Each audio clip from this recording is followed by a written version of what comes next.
wa ala alihi wa ashabihi wa ikhwani. Hadirin dan hadirat yang dirahmati Allah Subhanahu wa taala, pada pertemuan sebelumnya telah kita bahas tentang dalil-dalil tentang adanya Tuhan ya.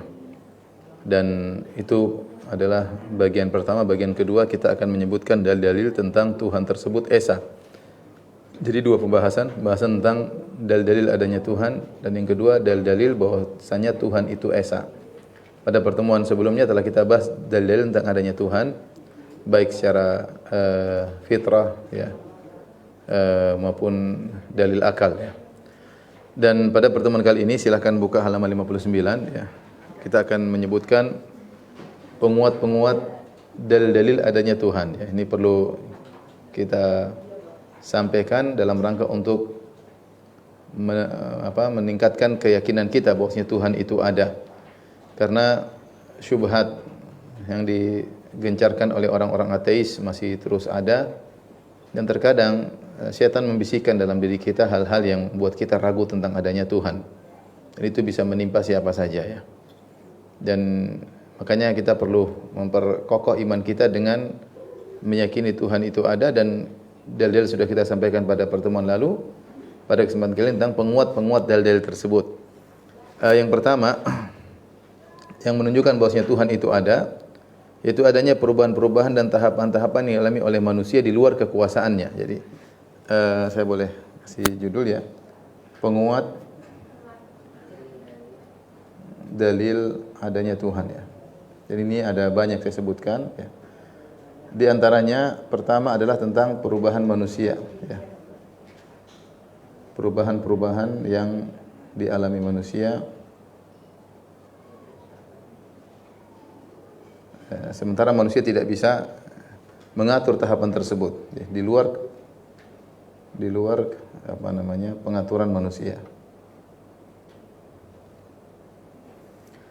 Perubahan-perubahan tersebut banyak. Pertama dari sisi air mani ya. Air mani, proses penciptaan manusia, bertemunya air mani dengan ovum dalam rahim seorang wanita.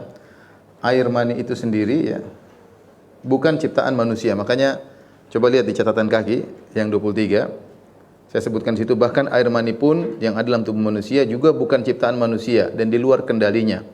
Allah berfirman, "Afara'aitum ma tumnun?" Maka terangkanlah kepadaku tentang air mani yang kalian pancarkan.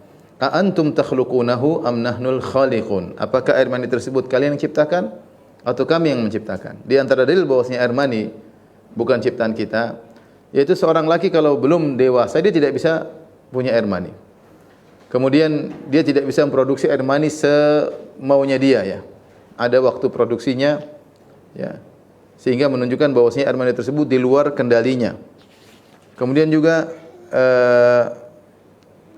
ketika dia melakukan hubungan intim dengan istrinya untuk punya anak, belum tentu jadi anak air mani tersebut. Belum tentu jadi anak. Kalaupun jadi anak, dia tidak bisa ngatur air mani jadi laki-laki atau perempuan, di luar kemampuan dia. Ini menunjukkan bahwa air mani itu sendiri bukan ciptaan kita ya. Jadi saya sebutkan poin-poin tadi. Pertama, waktu mengeluarkannya bukan di tangan kita. Kalau umur belum dewasa enggak ada produksi air mani. Kedua, produksinya pun tidak bisa seenak kita ya. Kalau sudah keluar air mani di pagi hari, siang hari belum tentu bisa produksi dengan banyak. Sungguh butuh waktu untuk bisa produksi air mani lagi tersebut. Kemudian yang ketiga, kalaupun sudah seorang suami melakukan hubungan intim dengan istrinya, air mani yang dia keluarkan tadi belum tentu menjadi anak, di luar kendalinya. Keempat, kalaupun jadi anak, dia tidak bisa atur ini laki-laki atau anak perempuan.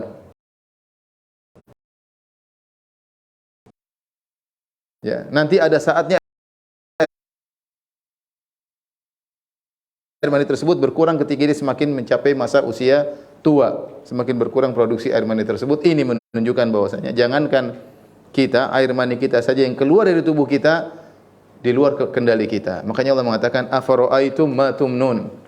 Coba perhatikan tentang air mani yang kalian pancarkan. Antum takhluqunahu am nahnul khaliqun? Apakah kalian yang menciptakannya atau kami yang menciptakan? Tentu Allah yang menciptakan. Ini lihat Al-Waqi'ah ayat 58 sampai 59. Kemudian proses perubahan air mani hingga jadi manusia, hingga jadi bayi. Ini pun di luar kemampuan kita. Allah sebutkan proses tersebut seperti dalam surat Al-Mu'minun, wa laqad khalaqnal insana min sulalatin min tin. Sungguh kami telah menciptakan manusia dari saripati tanah. Tsumma ja'alnahu nutfatan, kemudian kami jadikan manusia dari nutfah, dari air mani yang keluar dari seorang laki. Fi qararin makin, yang air mani tersebut kami letakkan di rahim yang kokoh. Tsumma khalaqna nutfata 'alaqah. Setelah itu air mani tadi berubah menjadi alaqah. Alaqah itu adalah segumpal darah. Fa khalaqnal 'alaqata mudghah. Lantas kami rubah segumpal darah tadi menjadi mudghah, segumpal daging.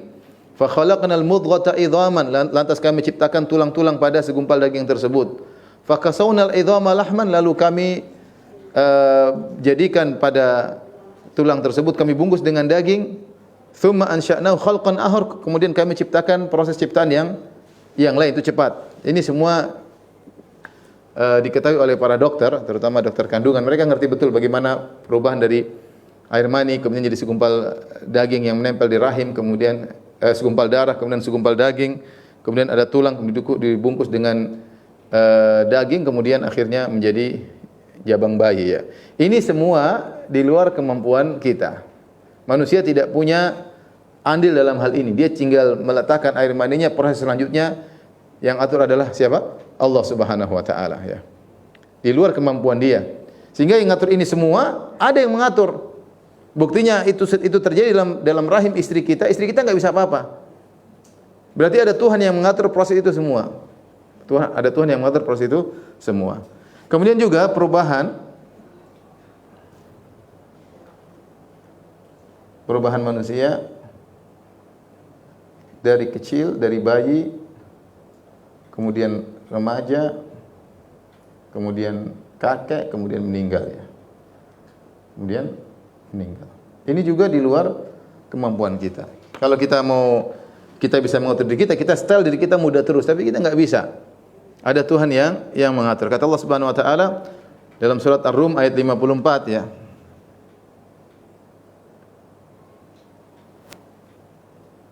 Kata Allah Subhanahu wa taala, Allahul ladzi khalaqakum min dha'fin. Allah yang menciptakan kalian dari suatu yang lemah ya. Tsumma ja'ala min ba'di dha'fin quwwah. Dari anak kecil lemah kemudian menjadi remaja, menjadi pemuda yang kuat. Tsumma ja'ala min ba'di quwwatin dha'fan wa syaibah. Kemudian setelah di puncak-puncak kekuatan umur 33, 40, setelah itu mulai melemah ya. Wa syaibah, kemudian menjadi kakek-kakek. Yakhluqu ma yasha, kata Allah. Allah menciptakan apa yang Allah kehendaki. Wa huwal alimul qadir, dan dia maha mengetahui lagi maha kuasa. Yang mengatur proses ini Allah Subhanahu wa taala. Ya.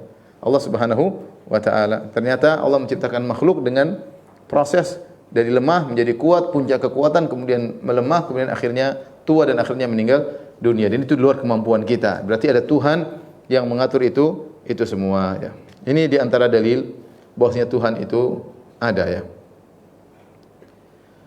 Kemudian juga saya sebutkan di situ di antara dalil bahwasanya Tuhan itu ada, ya misalnya keberagaman manusia.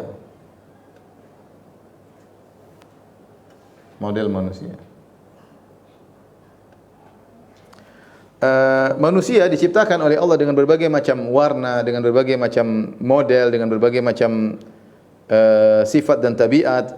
Bahkan anak-anak yang lahir dari air mani yang sama dan ovum yang sama, ya, dari rahim yang sama pun sifatnya berbeda-beda. Kita aja adik kakak sifatnya berbeda-beda. Bahkan jangankan adik kakak, yang kembar pun dengan ovum yang sama, yang pecahan kembar yang sama, artinya mukanya ada kembar yang tidak sama, ada kembar yang sama. Kembar yang sama pun keluar dari rahim ibu yang sama dengan air mani yang sama, ovum yang sama, pecahannya sama, sifatnya bisa beda. Sifatnya bisa beda ya.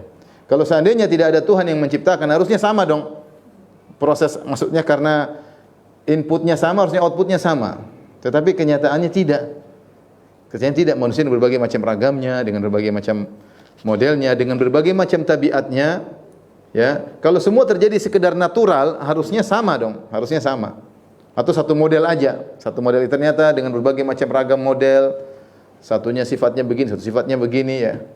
Menunjukkan bahwasanya ini ada pencipta, ada pencipta. Dan banyak saya sebutkan poin-poin yang lain bisa dibaca.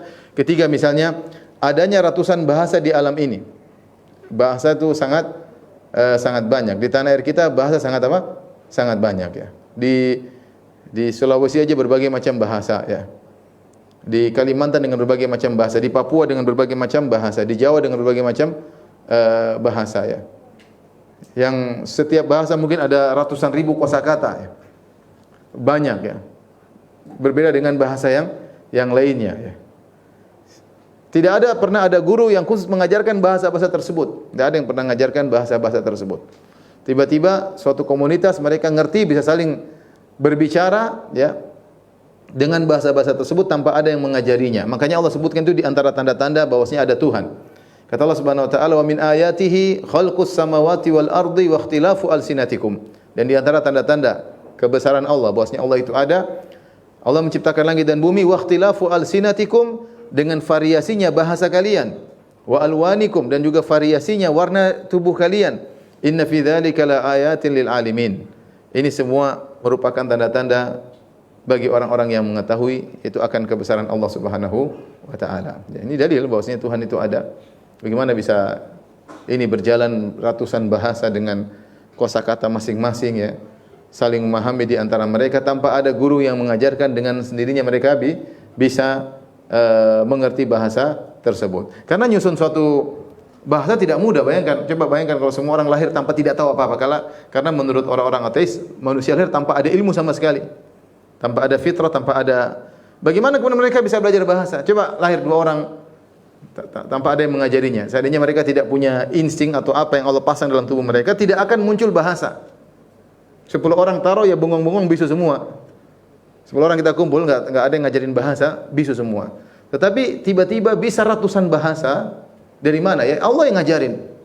Sehingga dengan ratusan bahasa, ratusan komunitas bisa berbicara dengan ratusan bahasa yang masing-masing bahasa punya ratusan ribu kosakata. Dari mana ini? Tidak mungkin bisa berjalan kecuali ada yang mengajari, yaitu Allah Subhanahu wa taala. Insting Allah ngajari.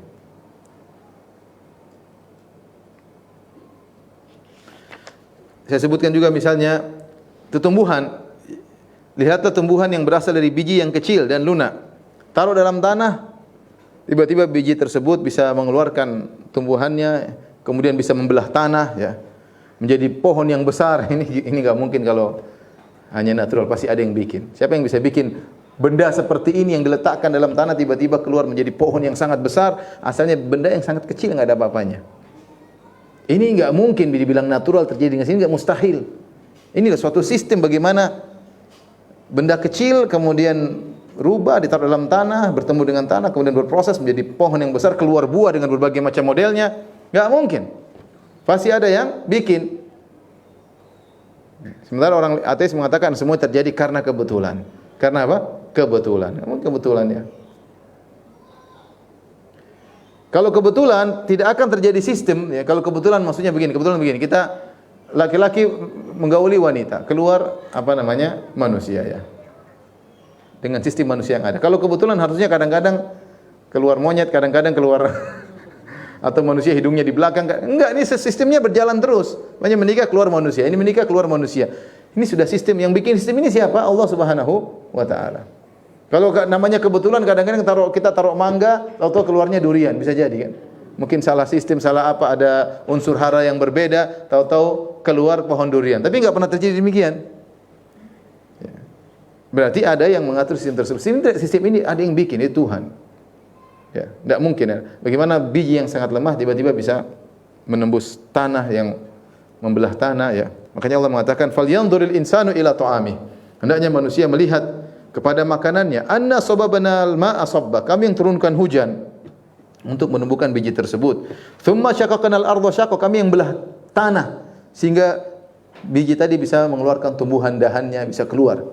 Lemah loh biji tersebut, kok bisa menembus tanah yang keras? Ternyata bisa.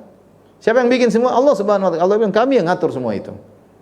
Fa ambatna fiha habba, lalu kami tumbuhkan biji dari tanah tersebut, wa ainaban wa qadba, lalu kami tumbuhkan anggur dan sayur-sayuran, wa zaitunan wa nakhla, dan kami tumbuhkan buah zaitun, pohon zaitun dan juga korma, wa hadaiqa gulba, dan juga kebun-kebun yang lebat, wa fakihata wa abba, dan juga buah-buahan dan rumputan, mata'al lakum wa li'an'amikum, untuk kesenangan kalian dan kesenangan binatang ternak kalian. Ini menunjukkan ada Tuhan yang mengatur. Contoh lagi seperti air hujan. Air hujan, kalau kita lihat proses air hujan, penguapan, kemudian turun air hujan. Air hujan Allah kumpulkan di awan, ya. Awan tersebut, ya. Air hujan tersebut turun, misalnya tidak asin. Coba kalau air hujan turun, air hujan tidak ada yang asin, semuanya tawar. Kemudian jatuhnya dengan butiran-butiran. Tidak ada butiran berkumpul di atas. Setiap butiran tugasnya mengenai satu bidang bagian di atas muka bumi. Ada, coba kalau antum naik mobil, antum lihat hujan jatuh, kan tidak ada berkumpul kemudian jadi satu ember kemudian menghantam mobil antum, enggak ada kan? Pas satu butir kena satu titik di kaca, tas. Ini ngatur siapa? Seandainya dia berkumpul di atas satu ember aja, wah, rusak. Kemudian satu kolam berkumpul di atas, baru kemudian jatuh, mati orang kena hujan tersebut. Ya. Tapi Allah atur sedemikian rupa, ini enggak mungkin kebetulan, pasti ada yang bikin. Tuhan, satu butir kena satu titik di atas muka bumi ini. Dan tidak asin. Makanya Allah mengatakan, afara'aitumul ma'a alladzi tashrabun. Terangkan kepadaku tentang air yang kalian minum. A antum anzaltumuhu minal musni am nahnul munzilun. Yang turunkan air tersebut dari awan, kami atau kalian?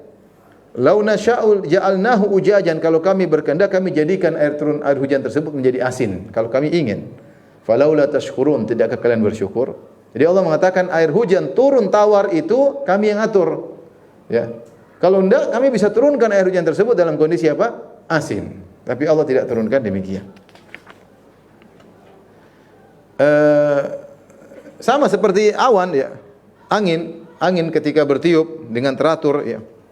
Ada angin yang tugasnya merangkai awan. Awan dirangkai oleh angin tersebut jadi satu.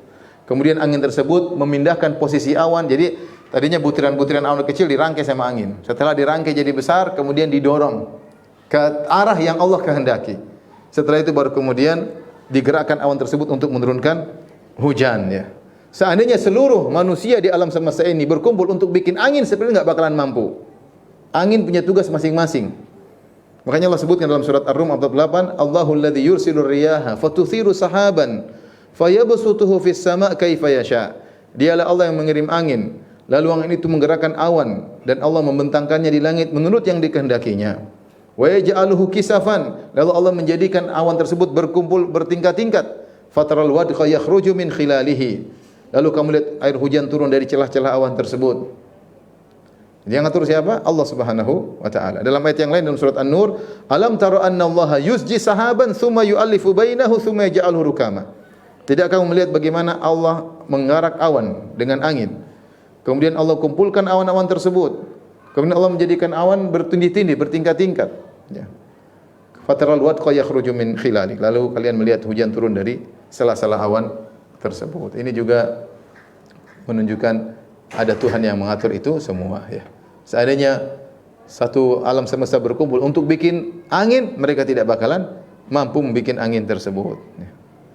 Dan masih banyak, ya, saya sebutkan sini. Lihat bagaimana matahari yang entah berapa ribu tahun umurnya atau berjuta tahun selalu berjalan di atas orbitnya, tidak pernah maju atau tidak pernah mundur, tidak pernah terlambat. Tidak mungkin ini selalu kebetulan seperti itu, enggak mungkin. Enggak mungkin lah. Makanya orang ateis itu aneh. Mereka bilang semuanya kebetulan, ya. Enggak masuk akal, ya. Kalau kebetulan pasti probability-nya ya pasti ada kesalahan, tapi enggak pernah. Sistem selalu berjalan. Kita berjalan dengan sistem yang selalu sudah ada, sistem baku. Allah mengatakan sunnatullah. Ya, aturan-aturan Allah yang baku yang berjalan di alam semesta menunjukkan adanya Tuhan, ya. Langit yang begitu luas tanpa tiang, ya, tidak ada mana pangkalnya mana ujungnya tidak tahu, tidak ada celah-celahnya, tidak ada robek langit tersebut. Bi ghairi amadin tarawnaha, tidak ada tiang yang menyangga langit tersebut. Siapa yang bisa bikin langit seperti ini? Ya, di situ ada benda-benda yang berat, ada matahari, ada bintang-bintang, ada planet-planet, ada rembulan, ya. Tetapi langit tersebut bisa kokoh tanpa ada tiang dan tidak ada robek, ya, yang merobek langit tersebut. Siapa yang mampu bikin langit dengan luas seperti itu? Kita aja kalau bikin atap dengan jarak sekilo kali sekilo, kita enggak bakalan mampu. Belum ada kontraktor yang bisa bikin atap sekilo kali sekilo tanpa tiang. Ini bukan sekilo-sekilo, ini ribuan atau jutaan kilometer, ya, dan tidak ada tiang yang menyangganya. Siapa yang bisa bikin? Hanya Allah Subhanahu wa taala. Allah mengatakan bi ghairi amadin tarawunaha, lihatlah langit yang tegak tanpa ada tiang yang menyangganya, ya. Taib. Di antara dalil yang menunjukkan, nanti sisanya bisa dibaca, betapa banyak di antara kita berdoa langsung dikabulkan, banyak. Saya pernah mengalami, Antuna pernah mengalami, Bapak pernah mengalami. Kita doa langsung dikabulkan. Kelihatannya mustahil. Lalu kita berdoa angkat tangan, ya Allah, ya Rabbi, tiba-tiba dipenuhi. Siapa yang mendengar doa kita? Bukti Tuhan itu ada. Tuhan itu ada. Enggak usah kita pakai banyak logika-logika. Kita doa Allah kabulkan, selesai. Banyak. Dalam kondisi-kondisi genting kita berdoa angkat tangan, menangis, Allah kabulkan. Banyak. Dalil bahwasanya ada Tuhan yang mendengar doa kita dan mengabulkan doa kita. Kemudian juga di antara dalil bahwasanya Tuhan itu ada, ya. Terkadang kita sudah bertekad, tiba-tiba hati kita berubah. Menunjukkan hati kita ini ada yang atur. Makanya ketika seorang Arab Badui ditanya, "Bagaimana kau mengenal Tuhanmu? Dari mana kau tahu ada Tuhan?" Kata Arab Badui tersebut, binaqdil azaim wa sarfil himam. Dengan batalnya tekad dan semangat yang berpaling tiba-tiba. Hati kita enggak bisa atur, ya. Hati kita enggak bisa atur, ya. Tadinya kita pingin ke kota sana, tiba-tiba berubah begitu saya tanpa tahu sebab kenapa bisa demikian. Tahu-tahu enggak minat. Tahu-tahu pingin ke kota lain, ya. Tadinya pingin buka sesuatu proyek, sudah semangat semua jalan, tiba-tiba enggak jadi, enggak tahu, enggak srek. Enggak tahu. Yang ngatur hati kita siapa? Allah. Dan kita terpalingkan tanpa ada sebab. Tanpa sebab A, B, C, D, tiba-tiba hati enggak srek, selesai, enggak minat lagi. Makanya ada kisah diriwayatkan Abdullah bin Abi Bakar, ya, saudaranya Aisyah radhiyallahu taala anha,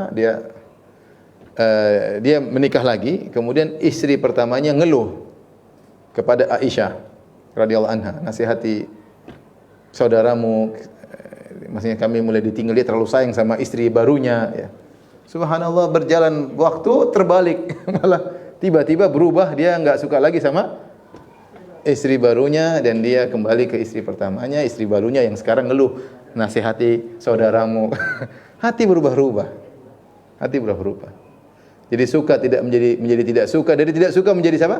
Suka, ya. Siapa yang ngatur? Tuhan. Hati kita enggak. Dan ini yang paling penting nih, binaqdil azaim wa sarfil himam. Tuhan itu ada, buktinya tadi kita sudah semangat, tiba-tiba hilang semangat tersebut. Tanpa ada sebab, tiba-tiba enggak semangat. Kenapa? Enggak tahu, enggak semangat lagi. Enggak semangat lagi. Tadinya pingin ke utara, tiba-tiba ke selatan. Enggak tahu, hati ini berubah, ya. Berarti ada yang ngatur, Tuhan yang ngatur. Kita enggak bisa mengendalikan hati kita. Berarti ada Tuhan yang ngatur.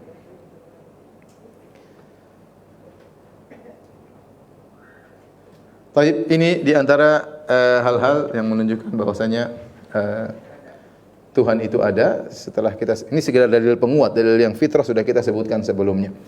Baik, pembahasan berikutnya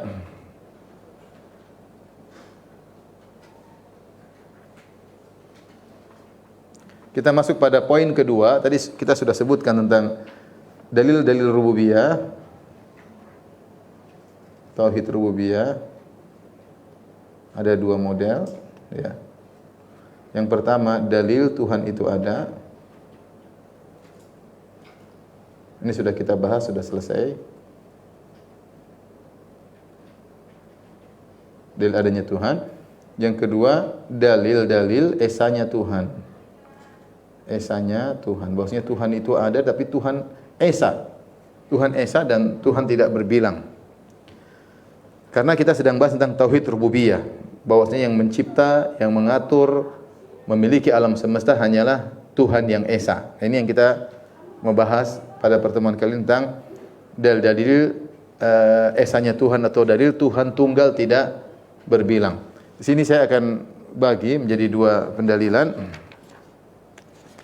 atau tiga pendalilan, ya.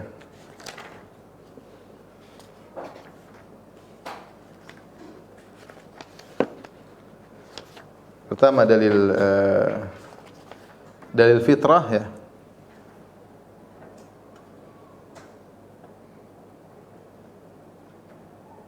Kemudian dalil akal ya.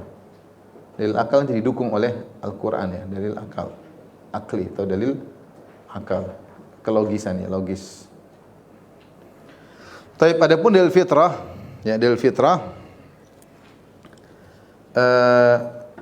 umumnya saya sebutkan sini, umumnya manusia dalam kondisi genting ya. Dalam kondisi genting manusia pasti fokus pada satu kekuatan untuk dia bersandar kepada kekuatan tersebut ya. Dalam kondisi genting manusia fokus pada satu kekuatan tempat dia bersandar. Bahkan orang-orang musyrikin Allah sebutkan dalam Al-Quran ketika mereka dalam kondisi terdesak, mereka bersandar kepada Allah Subhanahu wa taala. Kata Allah, "Wa idza raqibu fil fulki da'allaha mukhlishina lahuddin." Ketika mereka naik di atas kapal, di atas lautan, kemudian gelombang besar, maka da'allaha mukhlishina lahuddin, maka mereka ikhlas berdoa kepada Allah semata. Sehingga berhala-berhala mereka buang, mereka tidak minta kepada berhala, mereka hanya minta kepada satu Tuhan yang Maha Esa ya. Ini Allah sebutkan orang-orang musyrikin meskipun mereka terjerumus dalam kesyirikan, namun dalam kondisi genting mereka hanya minta kepada satu zat yang maha kuasa sehingga mereka melemparkan berhala-berhala mereka. Bisa lihat dalam tafsir surat Al-Ankabut ayat 65 ya.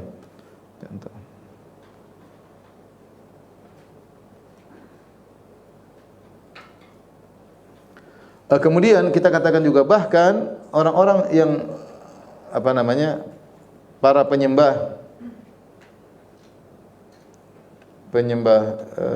Tuhan yang berbilang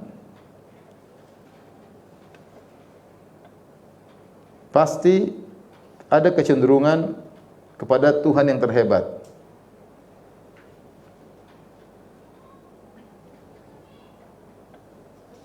Kepada satu yang terhebat. Contoh kita bilang misalnya orang-orang Majusi, orang Majusi yang menyembah api dan kegelapan atau cahaya dan kegelapan, mereka bilang yang terbaik adalah Tuhan yang cahaya karena dia menciptakan kebaikan. Satunya Tuhan pelengkap saja ya. Karena yang Tuhan utama adalah pencipta kebaikan, namun lihat kenyataan dalam dunia ini ada keburukan-keburukan, berarti ada Tuhan lain yang menciptakan keburukan. Tapi yang paling top adalah Tuhan yang menciptakan apa? Kebaikan. Kita bicara tentang orang-orang Nasara. Nasara mengatakan Tuhan ada 3 trinitas, Tuhan Bapa, Tuhan Anak, Ruhul Kudus. Tapi mereka berusaha menyatakan ini satu karena mereka tahu Tuhan 3 itu tidak logis. Tuhan itu 3 tidak logis sehingga mereka mengatakan trinitas maksudnya satu. Dengan usaha mereka untuk menggambarkan bahwasanya 3 ini sama dengan apa? 1. 1 tambah 1 tambah 1 sama dengan 1. Mereka ingin mengatakan demikian. Ya.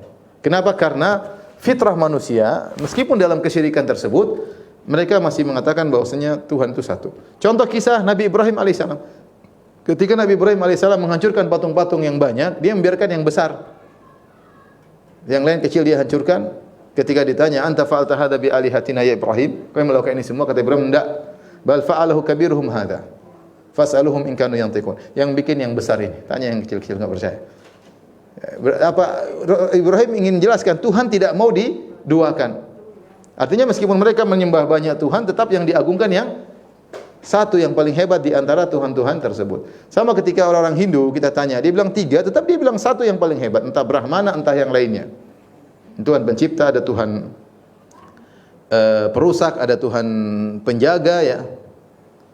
Namun tetap satu yang paling hebat. Artinya dalam kesyirikan yang mereka lakukan tetap saja ada kecenderungan kepada satu. Bahkan saya pernah diundang zaman-zaman dahulu ya, ada pemerintah waktu itu tentang kelompok-kelompok yang dianggap menyimpang. Saya sempat hadir waktu itu, dihadirkanlah seorang yang beragama Buddha yang dianggap menyimpang. Kemudian ditanya oleh Kementerian Agama, coba jelaskan keyakinan Bapak. Jadi orang ini dianggap menyimpang oleh orang apa? Buddha. Maka dia jelaskan, yang saya ingat dia mengatakan bahwasanya nirwana, suatu tingkatan yang tinggi, tidak hanya bisa dicapai oleh Siddhartha Gautama, Tapi kalau ada orang-orang lain yang bisa melakukan latihan-latihan kemudian sampai pada apa yang disampaikan oleh Siddhartha, dia bisa sampai dengan Siddhartha. Makanya dia disesatkan karena menduakan Siddhartha Gautama. Jadi mereka pun tidak setuju kalau ada yang menyamai siapa? Buddha. Mereka tidak setuju. Fitrah mengatakan Tuhan ya harus paling top. Nggak mungkin dua, nggak ada yang semisal dia. Ini fitrah manusia. Artinya dalam kesyirikan yang mereka lakukan pun masih ada fitrah tersebut menyatakan Tuhan itu harus apa? Harus esa. Mau Majusi, mau Nasrani, mau Hindu, mau Buddha ya. Ini saya kaget tuh. Ternyata mereka tidak ridha orang Buddha ketika ada yang menyatakan ada yang bisa semisal dengan apa? Buddha ya. Mereka tidak ridha. Menunjukkan bahwasanya ada fitrah mereka bahwasanya Tuhan itu satu. Tuhan itu satu ya. Itulah yang disinggung oleh Nabi Yusuf alaihissalam ketika dia berdialog dengan penghuni penjara. Ya, kata Nabi Yusuf alaihissalam, "Ya sahibai sijini a'arbabun mutafarriquna khairun amillahul wahidul qahhar." Wahai dua penghuni penjara, apakah Tuhan yang beraneka ragam ini bermacam-macam model lebih baik ataukah Tuhan yang Maha Esa, yang Maha Esa dan Maha Kuasa? Ma ta'buduna min dunihi illa asma'an sammaitumuha antum wa aba'ukum ma anzalallahu biha min sultan. Tidak ada yang kalian sembah itu selain Allah kecuali hanya sekedar nama-nama yang kalian nama-namakan, kalian nenek moyang kalian yang Allah tidak pernah turunkan keterangan atau dalilnya. Makanya saya pernah diskusi sama seorang kawan ya. Saya waktu itu diundang makan orang yang menganggap Tuhan ada tiga. Maka saya diskusi, saya bilang, saya langsung bicara masalah agama. Tuhan tiga maksudnya bagaimana?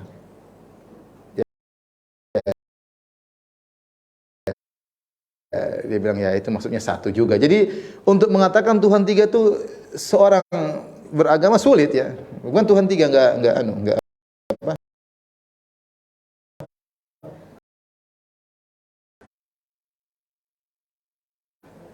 Enggak logis ya. Bahkan saya pernah ketemu seorang iktikaf 2019 di Masjid Duku Bima, dia masuk Islam.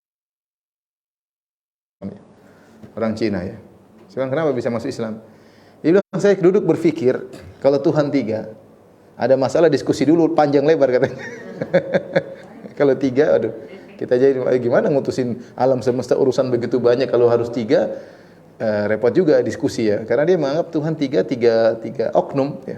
Ada Bapa, ada Anak, ada Ruhul Kudus, itu tiga memang jelasnya ya. Mau dianggap satu agak sulit ya. Karena ada diskusi antara Nabi Isa dengan Allah, berarti kan dua hal yang berbeda, ada diskusinya. Kemudian Nabi Isa berkata ketika disalib, ya Ilya lima syabaqtani ya ayahku, kenapa kau tinggalkan aku? Berarti ada yang ditinggalkan, ada yang meninggalkan, dua oknum yang berbeda. Dan terkadang dia tanya, kok saya ditinggalkan? Berarti kan ada diskusi ya. Sehingga logika dia, wah kalau ada masalah diskusi melulu, kapan selesainya urusan apa? Alam semesta ya. Jadi itu sederhana, dia masuk Islam gara-gara itu. Saya tanya, kamu bisa masuk Islam kenapa? Dia cerita, saya mikir, duduk saya mikir. Tahu-tahu saya berpikir, loh kok bisa ada tiga, repot. Intinya ini semua dalil ya bahwasanya secara fitrah bahkan orang terjerumus dalam kesyirikan mereka pasti menganggap meskipun mereka menyembah Tuhan yang beragam, bervariasi, pasti dalam keyakinan mereka ada satu yang paling apa? Yang paling hebat. Ada yang paling hebat. Itu menunjukkan fitrah mereka masih berjalan. Dalam kesyirikan mereka, fitrah mereka masih ada. Tuhan yang hebat harusnya cuma apa? Esa. Harusnya cuma satu. Taib, dalil fitrah, dalil berikutnya, dalil akal atau kelogisan ya. Dalilun aqli. Ada disebut dalil dengan dalil terkenal disebutkan oleh mutakallimin, yaitu dalil at-tamanu. Dalil at-tamanu. Yaitu saling saling menghalangi, saling mana ya, saling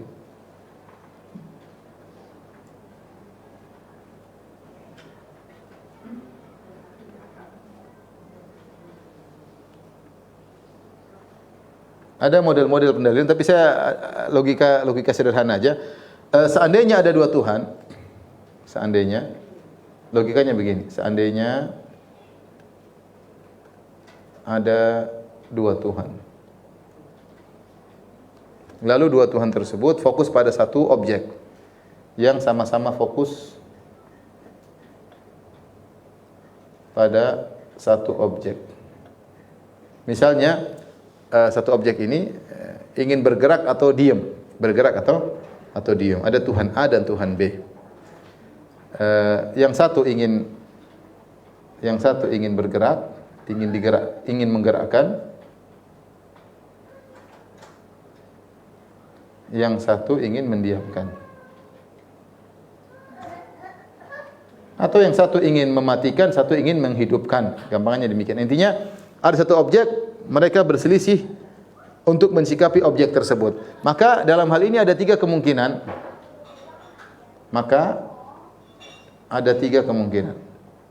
Nanti Syekhul Islam menambah kemungkinan yang 4, tapi ini yang mereka sebutkan tiga kemungkinan. Apa kemungkinan tersebut? Yang pertama, kedua keinginan Tuhan tersebut terpenuhi. Atau keinginan kedua Tuhan tersebut terpenuhi.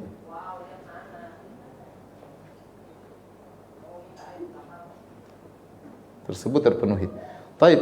Misalnya Tuhan A ingin Zaid bergerak. Tuhan B ingin Zaid diam. Kontradiksi kan? Tuhan A ingin Zaid bergerak, Tuhan B ingin Zaid diam. Nah, kalau kemungkinan pertama keinginan kedua-dua tersebut tercapai, apa yang terjadi hasilnya pada Zaid? Keinginan Tuhan A terkabul, keinginan Tuhan B terkabul. Apa yang terjadi pada Zaid? Diam dan bergerak. Mungkin atau tidak? Tidak mungkin. Karena ini al-jama' bainan naqidain, mengumpulkan dua hal yang kontradiktif. Jadi kemungkinan pertama, keinginan kedua Tuhan tersebut terpenuhi, maka ini tidak masuk akal. Mustahil. Berarti apa? Diam sekaligus bergerak. Dan ini mustahil. Kenapa mustahil? Karena kita sudah belajar dari ilmu dasar, tidak mungkin mengumpulkan dua hal yang kontradiktif. Tidak mungkin timur dan barat sekaligus, tidak mungkin atas dan bawah sekaligus, tidak mungkin hidup dan mati sekaligus, tidak mungkin ada dan tiada sekaligus, kecuali dari sisi yang berbeda. Sisi yang berbeda ya. Tapi kalau dari sisi yang sama, tidak mungkin. Tidak mungkin ya. Misalnya besar dan kecil, ya kita bisa bilang besar dari sisi ditinjau dari ini, kecil ditinjau dari itu, namanya dari dua tinjauan yang berbeda. Tapi kalau dari satu tinjauan, tidak mungkin mengumpulkan dua hal yang kontradiktif. Ya. Jangan bilang ada orang Ustaz bisa timur dan barat sekaligus. Bagaimana caranya? Kalau kita lihat dari sisi utara dia di timur, dari selatan dia di barat. Enggak, kita enggak pengen gitu. Kita pengen namanya dua hal kontradiktif pada satu tinjauan yang sama. Enggak mungkin menggabungkan dua hal yang kontradiktif. Seorang hidup dan mati sekaligus, ya. Enggak mungkin. Atau seorang ada dan tiada sekaligus, atau atas dan di bawah sekaligus. Ini tidak mungkin. Maka kemungkinan pertama, keinginan dua Tuhan tersebut tercapai mustahil. Yang kedua, kemungkinan kedua, keinginan kedua Tuhan tersebut tidak terpenuhi. Apa hasilnya kalau begitu, ibu-ibu? Tuhan A ingin Z bergerak, Tuhan B ingin Z diam. Kalau dua-duanya tidak terpenuhi, apa yang terjadi pada Z? Ibu-ibu, nyambung nggak ibu-ibu? Jangan sudah nggak nyambung, sudah hang. Saya ulangi, yang pertama, Tuhan, kita anggap ada dua Tuhan, Tuhan A, Tuhan B. Tuhan A ingin Z bergerak, Tuhan B ingin Z tidak bergerak. Kita katakan kemungkinan pertama, keinginan dua Tuhan tersebut tercapai. Hasilnya apa? Z bergerak dan tidak bergerak, dan itu mustahil karena kontradiktif, menggabungkan dua kontradiktif. Kemungkinan kedua, keinginan kedua Tuhan tersebut tidak terpenuhi. Apa yang terjadi pada Z? Si Tuhan A ingin Tuhan Z bergerak, tidak bergerak. Tuhan B ingin Z tidak bergerak, ternyata bergerak. Apa yang terjadi pada Z kalau dua keinginan Tuhan tersebut tidak terpenuhi? Sama. Kalau diam berarti Tuhan B terpenuhi. Sama, tidak bergerak dan sekaligus bergerak. Sama juga kontradiktif. Paham atau tidak ibu-ibu? Paham atau tidak ibu? Kok ragu bilang iyanya itu ragu ya? Sama ya, berarti hasilnya juga sama. Hasilnya Tuhan A maunya bergerak ternyata apa? Diam. Tuhan B inginnya diam ternyata apa? Bergerak. Sama. Ini juga mustahil karena kontradiktif. Kemudian dari sisi yang lain, dua Tuhan ini tidak pantas jadi Tuhan karena keinginan tidak bisa terpenuhi. Bukan Tuhan dong. Tuhan tuh kalau pengen sesuatu pasti apa terjadi. Sampai sini paham? Terus tinggal kemungkinan ketiga. Ini disebut dalil tamanu. Membuktikan Tuhan cuma satu. Kemungkinan ketiga, salah satu Tuhan yang menang. Tuhan yang menang. Kalau Tuhan A yang menang berarti Z jadi apa? Bergerak atau diam? Tadi Tuhan A ingin Z bergerak, Tuhan B ingin Z diam. Kalau Tuhan A yang menang berarti Z bergerak atau diam? Ibu-ibu? Bergerak. Kalau Tuhan B yang menang, Z diam atau bergerak?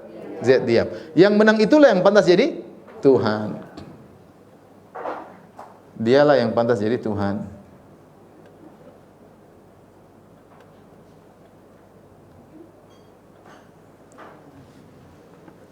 Paham? Tapi ini disebut dengan tamanu. Secara logika benar, secara logika ya. Jadi begini.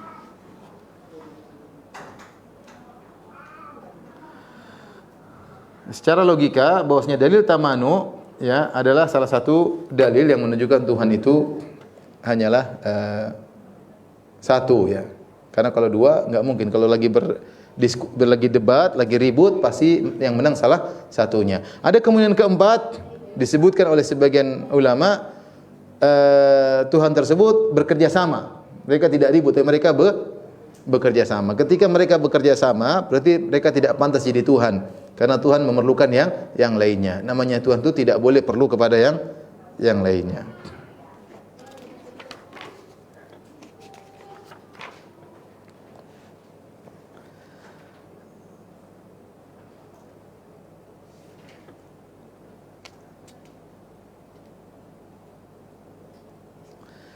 Di antara ayat yang menunjukkan akan hal ini surat Al-Mu'minun ayat 91.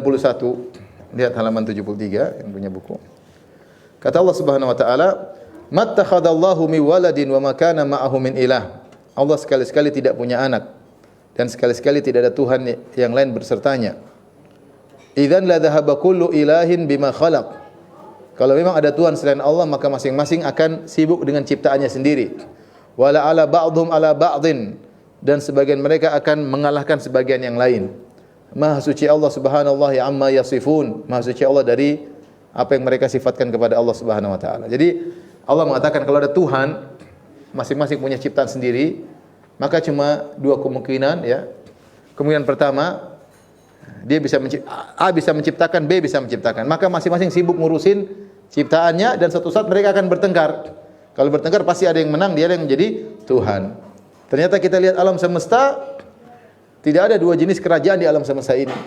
Semua aturannya sama, mataharinya satu, kemudian pengaturannya satu, semuanya yang kita lihat pengaturan yang satu ya.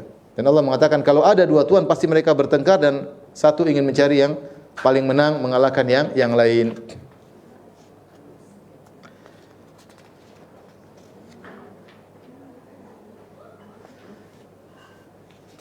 Adapun firman Allah dalam surat Al-Anbiya 22, kata Allah, "Lau kana fihi ma'alihatun illallah la fasadata." Kalau ada sembahan-sembahan selain Allah di atas muka bumi ini atau di alam semesta ini, la fasadata, maka akan rusaklah langit dan bumi. Fa subhanallahi rabbil arsy amma yasifun, maha suci Allah penguasa arsy dari apa yang mereka sifatkan.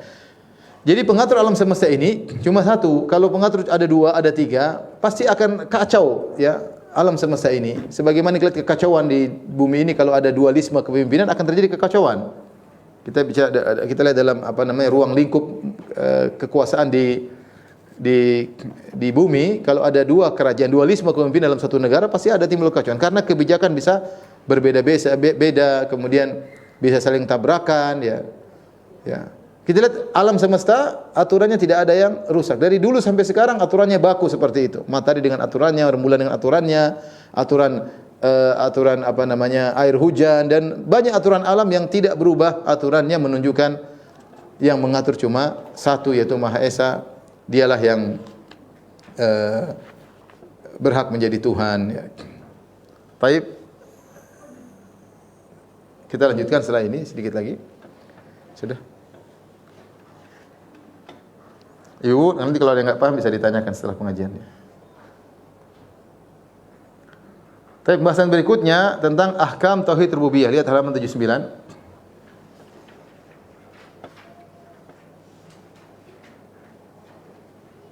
Hukum-hukum terkait tauhid rububiyah.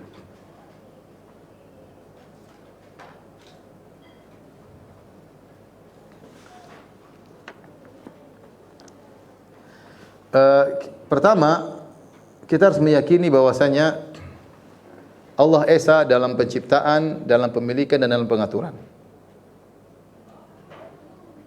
Dalam penciptaan, kemudian pemilikan dan pengaturan.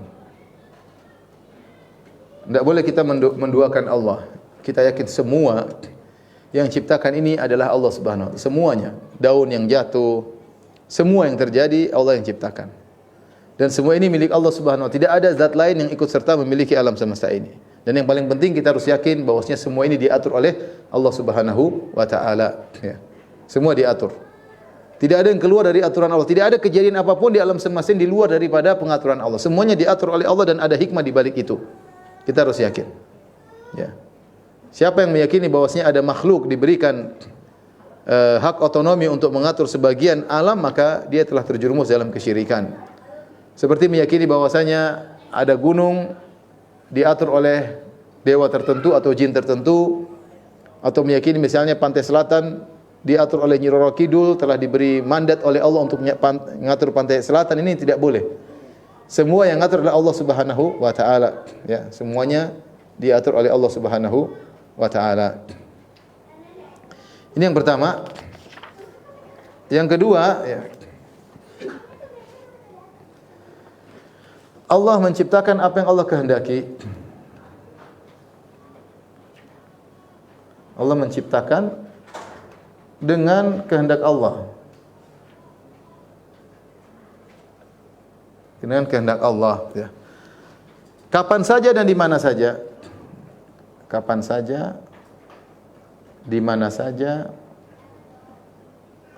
apa saja. Allah berfirman, fa'alul lima yurid. Allah melakukan apa yang Allah kehendaki. Ini dalam rangka membantah orang-orang falasifah Yunani seperti keyakinannya Aristoteles, kemudian keyakinannya Plato atau Plotinus dan yang lainnya. Mereka mengatakan bahwasanya Tuhan itu menciptakan tanpa kehendaknya. Jadi mereka meyakini Tuhan adalah suatu zat yang maha sempurna. Karena kesempurnaannya maka muncullah alam semesta ini. Jadi alam semesta ini merupakan konsekuensi dari kesempurnaan Tuhan. Bukan Tuhan ingin menciptakan, tidak, tapi keberadaan alam semesta ini konsekuensi dari kesempurnaan Tuhan. Sehingga orang falasifah menghilangkan kehendak dari Tuhan. Ya, karena mereka punya logika, kalau Tuhan masih berkehendak mau ini mau anu, Tuhan tersebut tidak sempurna. Karena sesuatu yang masih pingin ini pingin anu tidak sempurna. Kita justru sebalik, justru yang pingin ini dia lakukan itu yang sempurna. Tapi mereka punya logika sendiri, kata mereka Tuhan itu sudah sampai pada titik puncak kesempurnaan sehingga tidak punya kehendak.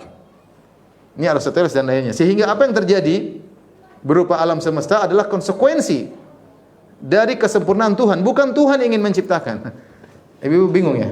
Sudah enggak usah dipahami, udah. Sesat pokoknya kita selesai. Kita yakini Tuhan kita itu ingin menciptakan apa yang yakhluqu ma yasha. Allah ingin menciptakan apa Allah kehendaki. Kata Allah, "Lillahi mulku samawati wal ard yakhluqu ma yasha." Milik Allah langit dan bumi, Allah menciptakan apa yang Allah kehendaki. Yahabu liman yasha'u inathan. Ada orang yang Allah ciptakan anak-anaknya cuma perempuan doang. Wa yahabu liman yasha'u dzukur. Ada orang yang Allah ciptakan anak-anaknya cuma laki-laki doang. Aw yuzawwijuhum dzukranan wa inathan. Dan ada orang yang anaknya laki-laki dan perempuan. Wa yaj'alu may yasha'u aqiman. Dan ada orang Allah akan jadikan mandul. Tapi Allah buka sebelum itu Allah jelaskan yakhluqu may yasha'. Allah ciptakan yang Allah kehendaki. Di antara bentuk Allah berkehendak, Allah ciptakan manusia dengan beragam. Anaknya beragam, ada yang anak perempuan doang, ada perempuan laki-laki, ada laki perempuan. Ada orang nikah anaknya perempuan. Dia jengkel sama istrinya. Poligami anaknya perempuan lagi. Perempuan, Allah mau kasih dia perempuan terus, mau diapain? Ada yang lain laki-laki terus, laki-laki. Artinya apa? Artinya ini menunjukkan ada kehendak. Di antara bukti kehendak bervariasinya manusia. Ada pohon ini, pohon anu, ada manusia ini, manusia begini.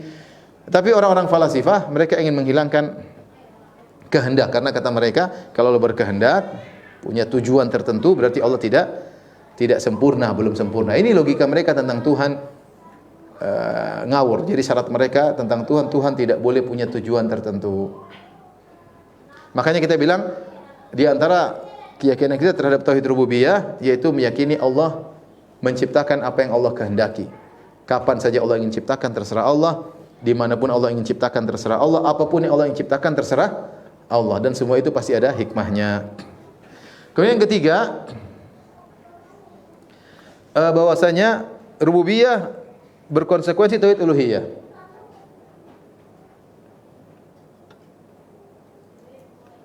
Rububiyah mengkonsekuensikan atau melazimkan tauhid uluhiyah. Kita sudah jelaskan rububiyah itu meyakini Allah yang mencipta, hanya Allah yang mencipta, hanya Allah yang mengatur, hanya Allah yang memiliki. Nah, kalau kita meyakini Allah esa dalam ini semua, berarti hanya Allah yang berhak untuk disembah. Itulah tauhid apa? Al-uluhiyah. Kalau ada yang ikut ciptakan sama Allah, yang ikut itu juga berhak untuk disembah. Kalau ada yang ikut ngatur alam semesta, yang ikut ngatur itu berhak untuk disembah. Karena tidak ada yang menciptakan kecuali Allah, tidak ada yang memiliki kecuali Allah, dan tidak ada yang mengatur kecuali Allah, maka cuma Allah yang berhak untuk disembah. Makanya ketika Nabi ditanya, "Ayu dzambi a'zam ya Rasulullah?" Dosa apa yang paling besar? Kata Nabi sallallahu alaihi wasallam, "Anta ja'ala lillahi niddan wa huwa khalaqak." Engkau mengambil tandingan untuk kau sembah selain Allah, padahal yang ciptakan kamu cuma Allah. Seandainya ada yang ciptakan kamu selain Allah, Allah kerja sama siapa begitu kan? Yang siapa itu memang boleh disembah juga, karena dia punya andil dalam penciptaanmu. Nah, kamu yang ciptakan murni Allah, yang kasih rezeki kamu murni Allah, yang menyediakan alam semesta, menyediakan bumi, menyediakan matahari, menyediakan udara, menyediakan tanaman, Allah Subhanahu wa taala sendiri. Lantas kau menyembah selain Allah, ini tidak logis, tidak benar ya. Sehingga tauhid rububiyah melazimkan atau mengkonsekuensikan tauhid al-uluhiyah.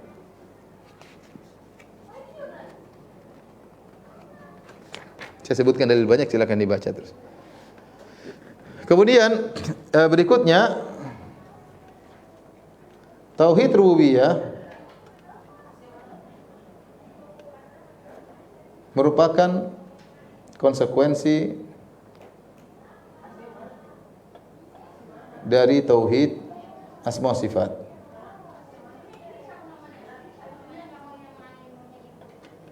Saya bacakan. Karena sifat-sifat Allah maha sempurna, tiada yang setara dengannya, maka perbuatan-perbuatan Allah juga sempurna dan rububiyah Allah juga sempurna. Kita sudah pernah bahas di awal pengajian kita, ada namanya tauhid rububiyah, uluhiyah dan asma sifat. Saya ingatkan kembali ya. Tauhid ada 3 ya. Ada uluhiyah atau rububiyah, uluhiyah. Kemudian ada rububiyah. Kemudian ada asma sifat. Baik, apa itu tauhid asma sifat? Sederhananya Allah Maha Esa dalam kesempurnaannya. Allah Maha Esa dalam kesempurnaan sifat-sifatnya. Kesempurnaan sifat-sifatnya. Jadi Allah sempurna dalam maha melihat, tidak ada yang melihatnya seperti melihat Allah. Allah maha mendengar, tidak ada yang mendengar seperti mendengarnya Allah. Allah maha berilmu, tidak ada ilmu seperti namanya tauhid asma sifat. Allah esa dalam kesempurnaan sifat-sifatnya. Paham Ibu? Ya. Itu namanya tauhid asma sifat. Sederhananya demikian. Allah maha esa dalam kesempurnaan sifat-sifatnya. Tidak ada yang menyamai ilmu Allah, tidak ada yang menyamai penglihatan Allah, tidak ada yang menyamai pendengaran Allah. Ini semua adalah asma sifat. Adapun tauhid rububiyah adalah Allah maha esa dalam perbuatan-perbuatannya. Perbuatannya misalnya Allah menciptakan, Allah memberi rezeki, Allah mematikan. Ya, Allah Maha Esa dalam aktivitas yang Allah lakukan. Perbuatan maksudnya aktivitas Allah. Ya, aktivitas Allah. Ya. Fa'alu lima yurid, Allah melakukan apa yang Allah kehendaki. Kullu yaumin huwa fi sya'an. Setiap hari Allah dalam kesibukan. Allah aktivitasnya banyak, memberi rezeki ini, memberi rezeki si fulan, menghidupkan si fulan, matikan si fulan, menciptakan ini. Kegiatan banyak sekali tapi mudah bagi Allah.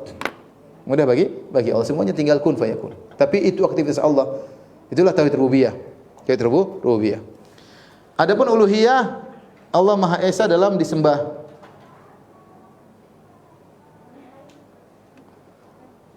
Jadi karena Allah Esa dalam kesempurnaan sifat-sifatnya, karena Allah Esa dalam aktivitasnya, maka yang benar disembah cuma Allah Subhanahu wa taala. Dari sini kita bilang keterkaitan antara tauhid asma wa sifat rububiyah begini, keterkaitannya. Jadi asma wa sifat, tauhid asma wa sifat melazimkan tauhid rububiyah. Karena Allah sifat-sifatnya sempurna, maka aktivitasnya juga sempurna. Sederhana demikian. Bisa dipahami? Allah sifat-sifatnya sempurna, aktivitasnya juga apa? Sempurna. Sederhana ya.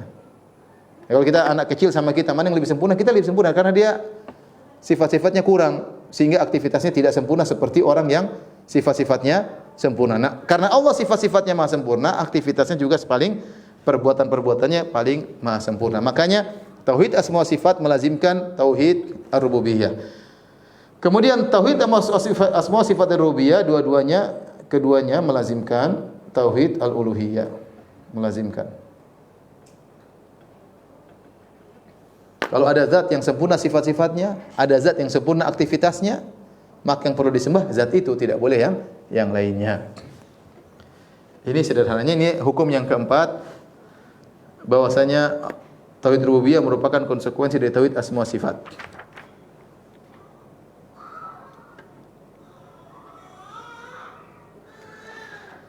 Taib, mungkin terlalu panjang nanti jadi hang ibu-ibu ya.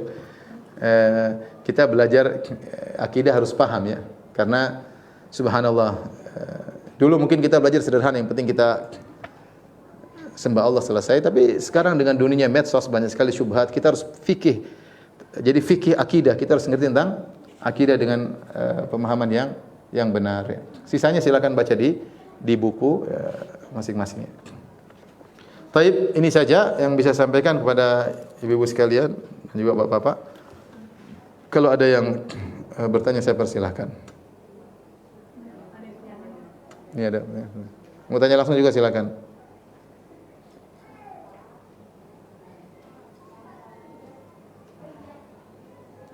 Ustaz, mohon jelaskan masalah free will. Free will itu artinya apa?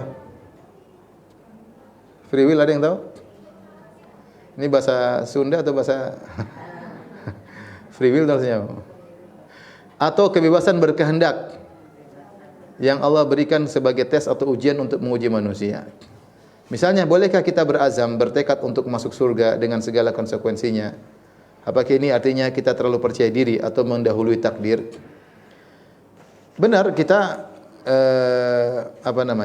kita diberi kehendak dan kita bisa bertindak, namun kehendak kita terbatas dan terkadang kita tidak bisa melakukan di luar kemampuan kita ya.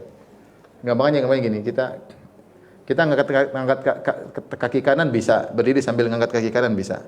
Kita ngangkat kaki kiri berdiri bisa, tapi ngangkat dua-duanya kita enggak bisa ya. Seperti itu. Contoh. Jadi kehendak kita juga terbatas. Tapi intinya, silakan Allah kasih kita pilihan. Faman syaa'a falyu'min wa man syaa'a falyakfur. Kata Allah, yang ingin beriman silakan beriman, yang ingin kafir silakan kafir. Wa hadainahu najdain, kami tunjukkan dua jalan. Imma hal ata 'alal insani hina min ad-dahri lam yakun syai'an madhkura. Inna khalaqnal insana min nutfatin amsyajin nabtali faja'alnahu samian basira. Inna hadainahu sabila imma syakira wa imma kafura. Kami tunjukkan kepada mereka jalan. Ada di antara mereka yang syukur, ada di mereka kafir. Dan Allah tidak pernah memaksakan mereka. Kita sendiri punya pilihan. Kita aja kalau mau makan bebas milih kok. Mau makan bakwan boleh, makan onde-onde boleh, gorengan-gorengan mumpung minyak masih mahal ya. Kita bebas milih, mau milih rebusan, milih gorengan, terserah ya. Kita mau ke masjid juga enggak, terserah kita. Kita mau ngaji atau tidak, kita mau minum yang halal, minum khamar, kita punya pilihan. Jadi kita jalankan. Allah kasih pilihan, tinggal kita jalankan ya. Jadi kalau saya punya tekad ingin masuk surga, enggak ada masalah.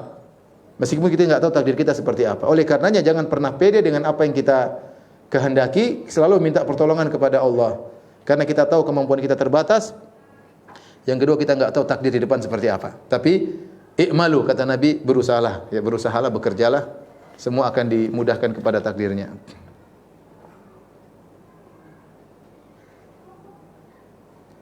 Ustaz, penentuan puasa tengah bulan Ayyamul Bidh, mengapa sering terjadi perselisihan, perbedaan penentuannya yang sahih apakah dengan menghitung bulan jumlah 30 hari atau 29 hari? Dia adalah malam hari ke-13, 14, 15. Tentu dengan melihat awal bulan. Dengan melihat awal bulan. Makanya melihat hilal. Tapi kalau tidak ada hilal ya kira-kira. Intinya kalau tidak bisa Ayyamul Bidh, tidak ada masalah. Yang penting 3 hari dalam sebulan. Yang penting puasa 3 hari dalam sebulan. Kalau kita misalnya 13, 14 ternyata tanggal 15 lagi Safar, ya kita tanggal 16 yang ada masalah. Tapi kalau bisa rutin 13, 14 itu lebih baik. Penentuannya berdasarkan awal bulan. Kita lihat hilal besok tanggal 1 berarti hari ke-13 kita puasa, hari ke-14, hari ke-15. Kenapa ada khilaf? Karena enggak tahu tanggal 1-nya kapan. Kita baru melihat hilal kalau mau Ramadan baru lihat apa? Hilal. Adapun haji apa kita enggak lihat hilal. Mau haji juga kita lihat apa? Hilal. Selain itu kita enggak pernah melihat hilal. Sehingga kemungkinan ada perbedaan 13, 14 kemungkinan ada. Ustaz, bisakah kita seorang menikah bukan dengan pasangan jodoh sejatinya? Masya Allah. Yang telah Allah ciptakan berpasangan. Nah, ini curhat kali. Artinya dia sebagai manusia melakukan kesalahan, salah pilih. Barangkali karena tertipu, hawa nafsu, karena terpaksa, terburu-buru dan alasan lainnya. Bukankah manusia memang sering dan wajar salah membuat keputusan, dan justru karena itulah dalam Islam ada syariat bernama talak sebagai solusinya. Kita enggak tahu yang jadi ditakdirkan oleh Allah sebagai pasangan kita siapa. Dan biasa, enggak usah terlalu pikir jauh-jauh. Inikah pasangan saya itu? Bukan, enggak ada, sudah. Jalani, enggak cocok cerai, cari yang lain. Konsekuensinya jadi menjanda sampai mati atau bisa menikah lagi. Jadi kita enggak tahu takdir kita apa, kita enggak tahu. Jalani. Subhanallah. Saya kenal seseorang ya. Ini kejadian. Jadi 2 orang suami istri, masya Allah, saya lihat sangat mesra. Kemudian bareng-bareng saya juga ada kegiatan ibadah.